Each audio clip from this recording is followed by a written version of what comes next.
25년 1월 23일 목요일 사무엘하 19장. 요압이 다윗에게 항의하다. 왕이 목 놓아 울면서 압살롬의 죽음을 슬퍼하고 있다는 소문이 요압에게 전해졌다. 그래서 모든 군인에게도 그날의 승리가 슬픔으로 바뀌었다. 왕이 자기의 아들 때문에 몹시 슬퍼한다는 소문이 그날 모든 군인에게 퍼졌기 때문이다. 그래서 그날 군인들은 마치 싸움터에서 도망쳐 나올 때에 부끄러워서 빠져나가는 것처럼 슬며시 성 안으로 들어갔다. 그런데도 왕은 두 손으로 여전히 얼굴을 가린 채로 큰 소리로 내 아들 압살롬아, 내 아들아, 내 아들 압살롬아 하고 울부짖었다. 마침내 요압이 집으로 왕을 찾아가서 항의하였다. 임금님, 모든 부하가 오늘 임금님의 목숨을 건지고 임금님의 아들들과 딸들의 목숨도 건지고 모든 왕비의 목숨과 후궁들의 목숨까지 건져드렸습니다. 그런데 임금님께서는 오히려 오늘 부하들을 부끄럽게 만드셨습니다. 임금님께서는 어찌하여 임금님을 반역한 무리들은 사랑하시고 임금님께 충성을 바친 부하들은 미워하시는 겁니까? 우리 지휘관들이나 부하들은 임금님께는 있으나 마나한 사람들입니까? 임금님께서는 오늘 임금님의 본심을 드러내셨습니다.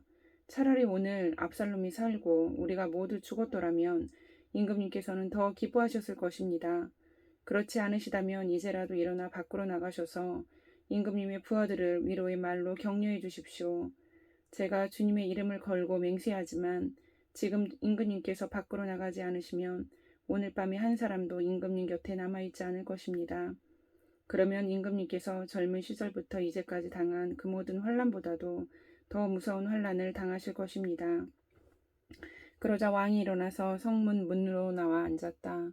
임금님께서 성문 문위에 앉아 계신다 하는 소식이 모든 부하에게 전해지니 모든 부하가 왕의 앞으로 나와왔다. 그 사이에 이스라엘 사람들은 모두 도망하여 저마다 자기 집으로 돌아갔다. 이스라엘 백성은 지파마다 서로 의논이 분분하였다. 다윗 왕은 우리를 원수들의 소나기에서 구해주었다. 블레셋 사람의 소나기에서도 우리를 건져주었다. 그러나 지금은 압살롬을 피해서 이 나라에서 떠나 있다. 우리가 기름을 부어서 왕으로 세운 압살롬은 싸움터에서 죽었다. 그러니 이제 우리가 다윗 왕을 다시 왕궁으로 모셔오는 일을 주저할 필요가 어디에 있는가? 온 이스라엘이 하는 말이 다윗 왕에게 전달되었다. 다윗 왕은 두 제사장 사독과 아비아들에게 사람을 보내서 이렇게 말하였다. 유다 장로들에게 나의 말을 전하여 주십시오. 그들이 어찌하여 왕을 다시 왕궁으로 모시는 일에 맨 나중이 되려고 하는지. 그들은 나의 친족이요 나의 고륙지친인데 어찌하여 왕을 다시 모셔 오는 일에 맨 나중이 되려고 하는지 물어보시기 바랍니다. 그리고 아마사에게는 그가 나의 고륙지친이면서도 요압을 대신하여 군대 사령관이 되지 않는다면 하나님이 나에게 무슨 벌을 내리시더라도 내가 달게 받겠다고 하더라도 알려주십시오. 이렇게 다윗이 모든 유다 사람의 마음을 하나같이 자기 쪽으로 기울게 하니 그들이 왕에게 사람을 보내서 말하였다. 임금님께서는 부하들을 모두 거느리고 어서 빨리 돌아오시기를 바랍니다. 다윗 왕이 돌아오는 길에 요단 강가에 이르렀는데 유다 사람들이 왕을 맞이하여 요단 강을 건너게 하려고 이미 길갈에 와 있었다. 바후림에 사는 베냐민 사람으로 게라의 아들인 시므이도 급히 와서 다윗 왕을 맞이하려고 모든 유다 사람들과 함께 내려왔다. 그는 베냐민 사람 1000명을 거느리고 사울 집안의 종 시바와 함께 왔는데 시바도 자기의 아들 15명과 자기의 종 20명을 다 데리고 나와왔다. 이들은 요단강을 건너서 왕 앞으로 나와왔다. 그들은 왕의 가족이 강을 건너는 일을 도와서 왕의 환심을 사려고 나룻배로 건너갔다. 왕이 요단강을 건너려고 할 때에 게라의 아들 시므이가 왕 앞에 엎드려서 말하였다. 임금님, 이 종의 허물을 마음에 두지 말아 주십시오. 높으신 임금님께서 예루살렘에서 떠나시던 날 제가 저지른 죄악을 임금님께서는 기억하시거나 마음에 품지 말아 주십시오. 바로 제가 죄를 지은 줄을 이 종이 잘 알고 있습니다. 그렇기 때문에 제가 오늘 요셉 지파의 모든 사람 가운데서 맨 먼저 높으신 임금님을 맞으러 내려왔습니다. 수르야의 아들 아비새가 그 말을 받아서 왕에게 말하였다. 주님께서 기름 부어 세우신 분을 시므이가 저주하였으니 그것만으로도 시므이는 죽어야 마땅한 줄 압니다. 그러나 다윗이 말하였다. 수르야의 아들들은 들어라. 나의 일에 왜 너희가 나서서 오늘 나의 대적이 되느냐? 내가 오늘에서야 온 이스라엘의 왕이 된 것 같은데 이런 날에 이스라엘에서 사람이 처형을 받아서야 되겠느냐? 왕이 시므이에게 맹세하였다. 너는 처형을 당하지 않을 것이다. 그때에 사울의 손자 무비보셋도 왕을 맞으러 내려왔다. 그는 왕이 떠나간 날부터 평안하게 다시 돌아오는 날까지 발도 씻지 않고 수염도 깎지 않고 옷도 빨아입지 않았다. 그가 예루살렘에서 와서 왕을 맞이하니 왕이 그에게 물었다. 무비보셋은 어찌하여 나와 함께 떠나지 않았느냐? 그가 대답하였다. 높으신 임금님, 저는 다리를 절기 때문에 나귀를 타고 임금님과 함께 떠나려고 제가 탈 나귀에 안장을 얹으라고 저의 종에게 일렀으나 종이 그만 저를 속였습니다. 그리고는 그가 임금님께 가서 이 종을 모함까지 하였습니다. 임금님은 하나님의 천사와 같은 분이시니 임금님께서 좋게 여기시는 대로 처분하시기를 바랍니다. 제 아버지의 온 집안은 임금님에게 죽어도 마땅한 사람들 뿐인데 임금님께서는 이 종을 임금님의 상에서 먹는 사람들과 함께 먹도록 해주셨으니 이제 저에게 무슨 염치가 있다고 임금님께 무엇을 더 요구하겠습니까? 그러나 왕은 그에게 말하였다. 네가 어찌하여 그 이야기를 또 꺼내느냐? 나는 이렇게 결정하였다. 너는 시바와 밭을 나누어 가져라. 무비보셋이 왕에게 아뢰었다. 높으신 임금님께서 안전하게 왕궁으로 돌아오시게 되었는데 이제 그가 그 밭을 다 차지한들 어떻습니까? 그때 길르앗 사람 바르실레도 로글림에서 내려와서 왕이 요단강을 건너는 일을 도우려고 요단 강가에 이르렀다. 바르실레는 아주 늙은 사람으로 나이가 80살이나 되었다. 그는 큰 부자였으므로 왕이 마하나임에 머물러 있는 동안에 왕에게 음식을 공급하였다.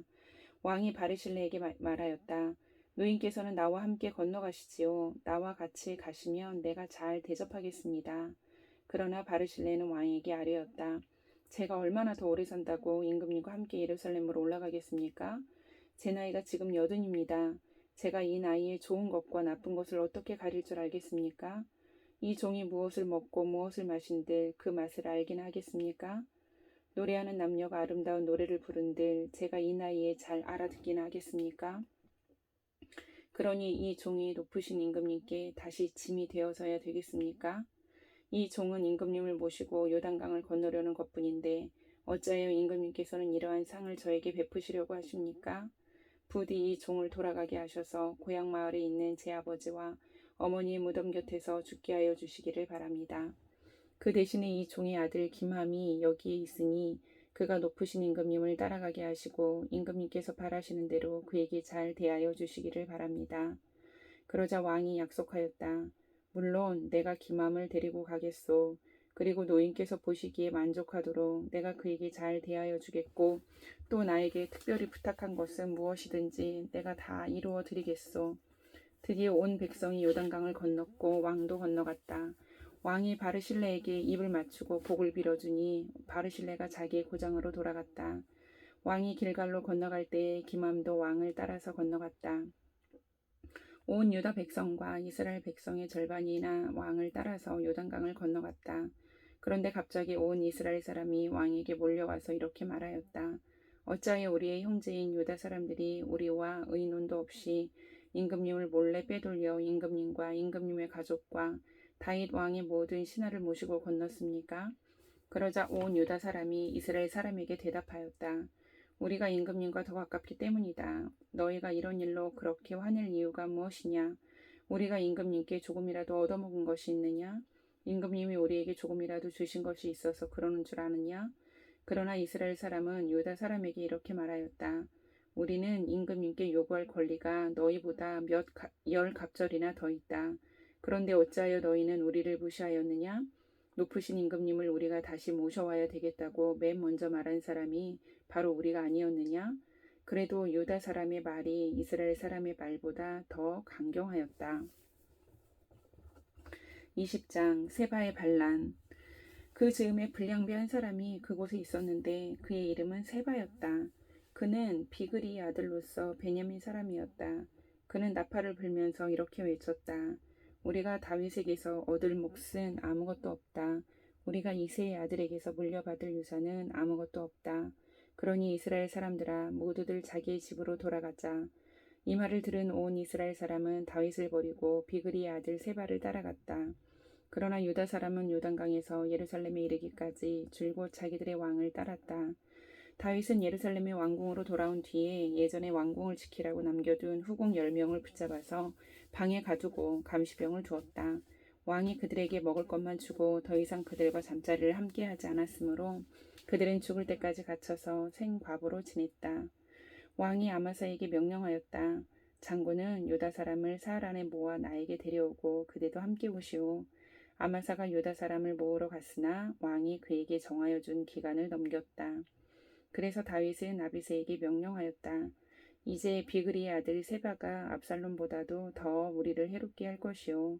그러므로 장군은 나의 부하들을 데리고 그를 뒤쫓아가시오. 혹시라도 그가 잘 요새화된 성읍들을 발견하여 그리로 피하면 우리가 찾지 못할까 염려되오. 그래서 요압의 부하들과 그렛 사람과 블렛 사람과 모든 용사가 비그리의 아들 세바를 뒤쫓아가려고 아비새를 따라 예루살렘 밖으로 나갔다. 그들이 기브온의 큰 바위 곁에 이르렀을 때에 아마샤가 그들의 앞으로 다가왔다. 요압은 군복을 입고 허리에 띠를 띠고 있었는데 거기에는 칼집이 달려있고 그 칼집에는 칼이 들어있었다. 요압이 나아갈 때 칼이 빠져나와 있었다. 요압은 아마사에게 형님 평안하시오? 하고 말하면서 오른손으로 아마사의 턱수염을 붙잡고 입을 맞추었다. 요압이 다른 손으로 칼을 빼어 잡았는데 아마사는 그것을 눈치채지 못하였다. 요압이 그 칼로 아마사의 배를 찔러서 그의 창자가 땅바닥에 쏟아지게 하니 다시 찌를 필요도 없이 아마사가 죽었다. 그런 다음에 요압은 자기 동생 아비사이와 함께 비그리의 아들 세바를 뒤쫓아갔다. 그때 요압의 부하 한 사람이 아마사의 주검 곁에 서서 외쳤다. 요압을 지지하는 사람과 다윗 쪽에 선 사람은 요압 장군을 따르시오. 그러나 아마샤가 큰 길의 가운데서 피투성이가 되어 있었으므로 지나가는 모든 군인이 멈춰 서는 것을 요압의 부하가 보고 아마사를 큰 길에서 들판으로 치워 넣었다. 그런데도 그의 곁으로 지나가는 군인마다 멈춰 서는 것을 보고 요압의 부하가 아마사의 주검을 옷으로 덮어 놓았다. 그가 큰 길에서 아마사를 치우자 군인들이 모두 요압을 따라서 비그리의 아들 세바를 뒤쫓아갔다. 세바가 모든 이스라엘 지파 가운데로 두루다니다가 아벨 지역과 벤마가 지역과 베림의 온 지역까지 이르렀다. 그곳 사람들이 모두 모여서 그의 뒤를 뒤따랐다. 요압을 따르는 군인들은 그곳에 이르러서 벤마가의 아벨을 포위하고 세바를 치기 시작하였다. 그들이 성읍을 보면서 둔덕을 쌓으니 이 둔덕이 바깥 성벽의 높이만큼 솟아올랐다. 요압을 따르는 모든 군인이 성벽을 무너뜨리고 부수기 시작하니 그 성읍에서 슬기로운 여인 하나가 이렇게 외쳤다. 제 말을 들어보십시오. 좀 들어보시기 바랍니다. 제가 장군께 드릴 말씀이 있으니 요압 장군께 이리로 가까이 오시라고 말씀을 좀 전하여 주십시오. 요압이 그 여인에게 가까이 가니 그 여인이 요압 장군이십니까? 하고 물었다. 요압이 그렇소 하고 대답하니 그 여인이 요압에게 이 여종의 말을 좀 들어보시기 바랍니다 하였다. 요압이 말하였다. 어서 말하여 보시오. 그 여인이 말하였다. 옛날 속담에도 물어볼 것이 있으면 아벨 지역에 가서 보아라 하였고 또 그렇게 해서 무슨 일이든지 해결하였습니다. 저는 이스라엘에서 평화롭고 충실하게 사는 사람들 가운데 하나입니다. 그런데 장군께서는 지금 이스라엘에서 어머니와 같은 성읍을 하나 멸망시키려고 애쓰십니다. 왜 주님께서 주신 유산을 삼키려고 하십니까? 요압이 대답하였다. 나는 절대로 그러는 것이 아니요. 정말로 그렇지가 않소. 나는 삼키거나 멸망시키려는 것이 아니요. 그 일이 그런 것이 아니요. 사실은 에브라임 산간지방 출신인 비그리의 아들 세바라는 사람이 다윗 왕에게 반기를 들어서 반란을 일으켰소. 여러분이 그 사람만 내주면 내가 이 성읍에서 물러가겠소. 그 여인이 요압에게 말하였다. 그렇다면 그의 머리를 곧 성벽 너머로 장군께 던져드리겠소. 그런 다음에 그 여인이 온 주민에게 돌아가서 슬기로운 말로 설득시키니 그들이 비그리의 아들 세바의 머리를 잘라서 요압에게 던져주었다. 요압이 나팔을 부니 모든 군인이 그 성읍에서 떠나 저마다 자기 집으로 흩어져서 돌아갔다. 요압은 왕이 있는 예루살렘으로 돌아왔다. 요압은 온 이스라엘의 군대 사령관이 되고 여호야다의 아들 브나야는 그렛 사람과 블렛 사람으로 더 이루어진 경호원들의 지휘를 맡고 아도니람은 부역 감독관이 되고 아일룻의 아들 여호사밧은 역사 기록관이 되고 스와는 서계관이 되고 사독과 아비아달은 제사장이 되고 야일 사람이라는 다윗의 제사장이 되었다. 21장 다윗 시대에 세 해 동안이나 흉년이 들었다. 다윗이 주님 앞에 나아가서 그 곡절을 물으니 주님께서 대답하셨다. 사울과 그의 집안이 기브온 사람을 죽여 살인죄를 지은 탓이다. 다윗은 기브온 사람을 불러다가 물어보았다. 기브온 사람은 본래 이스라엘 백성의 자손이 아니라 아모리 사람 가운데서 살아남은 사람들이며 이미 이스라엘 백성이 그들을 살려주겠다고 맹세하였는데도 사울은 이스라엘과 유다 백성을 편파적으로 사랑한 나머지 할 수 있는 대로 그들을 다 죽이려고 하였다. 다윗이 기브온 사람에게 물었다. 내가 당신들에게 어떻게 하면 좋겠소? 내가 무엇으로 보상을 하여야 주님의 소유인 이 백성에게 복을 빌어주시겠소? 기브온 사람들이 그에게 말하였다. 사울이나 그의 지방과 우리 사이의 갈등은 은이나 금으로 해결할 문제가 아닙니다. 우리는 이스라엘 사람을 죽일 생각은 없습니다. 다윗이 그들에게 물었다. 그러면 당신들의 요구가 무엇이요? 내가 들어주겠소. 그들이 왕에게 말하였다. 사울은 우리를 학살한 사람입니다. 그는 이스라엘의 영토 안에서는 우리가 어느 곳에서도 살아남지 못하도록 우리를 물살시키려고 계획한 사람입니다. 그의 자손 가운데서 남자 7명을 우리에게 넘겨주시기를 바랍니다. 그러면 주님께서 택하신 왕 사울이 살던 기브아에서 우리가 주님 앞에서 그들을 나무에 매달겠습니다. 왕이 약속하였다. 내가 그들을 넘겨주겠소.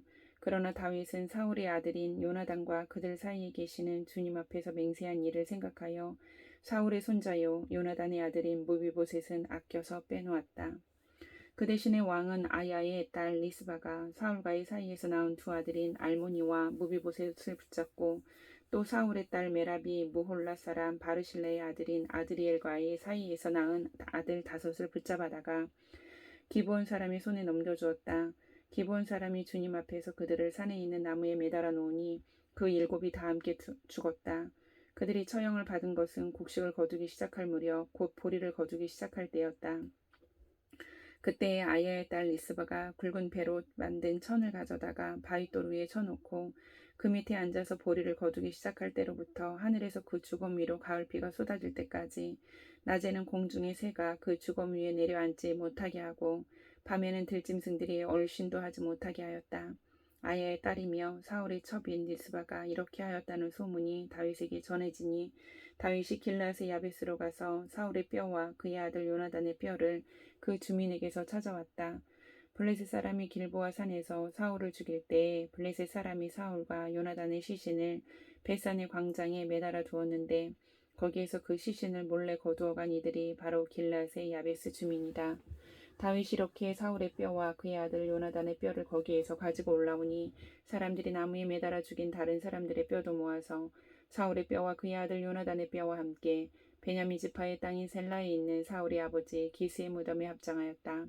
사람들이 다윗이 지시한 모든 명령을 따라서 그대로 한 뒤에야 하나님이 그 땅을 돌보아 주시기를 비는 그들의 기도를 들어주셨다.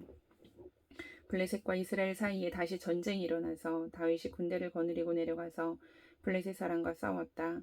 블레셋 사람과 싸우는 전투에서 다윗이 몹시 지쳐 있을 때에 거인족의 자손인 이스 비브노비라는 사람이 300세겔이나 되는 청동 창을 들고 허리에는 3칼을 차고 다윗을 죽이려고 덤벼들었다. 그러자 수르야의 아들 아비새가 그 블레셋 사람을 쳐 죽이고 다윗을 보호하였다. 그런 다음에는 다윗의 부하들이 다윗에게 다시는 자기들과 함께 싸움터에 나가지 않겠다고 약속을 받고서 그에게 말하였다. 임금님은 이스라엘의 등불이십니다. 우리는 우리의 등불이 꺼지지 않도록 지키고자 합니다. 그 뒤에 다시 곱에서 블레셋 사람과 전쟁이 일어났다. 그때 후사 사람 십부게가 거인족의 자손인 삽을 쳐 죽였다. 또 곱에서 블레셋 사람과 전쟁이 일어났다. 그때에는 베들레헴 사람인 야레 오르김의 아들 엘하난이 가드 사람 골리앗을 죽였는데 골리앗의 창자로는 배틀 앞다리 같이 굵었다. 또 가드에서 전쟁이 벌어졌을 때 거인이 하나 나타났는데 그는 손가락과 발가락이 6개씩 모두 24이었다. 이 사람도 거인족의 자손 가운데 하나였다. 그가 이스라엘을 조롱함으로 다윗의 형 삼마의 아들 요나단이 그를 쳐 죽였다. 이 4사람은 모두 가드에서 태어난 거인족의 자손인데 다윗과 그 부하들에게 모두 죽었다. 아멘.